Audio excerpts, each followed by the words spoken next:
Ang AFP raw ay naka-red alert dahil sa security measure, dahil sa sunod-sunod na protesta nationwide. Mga kababayan, ang nangyayari sa ngayon ay protesta laban sa korupsyon.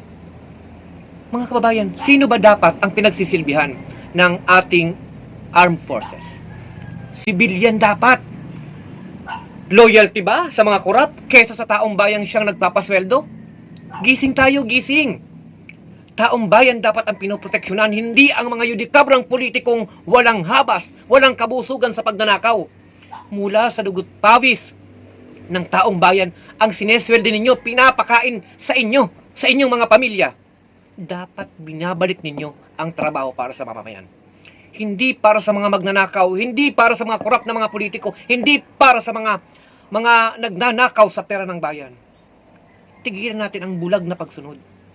Taong bayan ang proteksyonan. Yan ang dapat na ginagawa ng Armed Forces of the Philippines.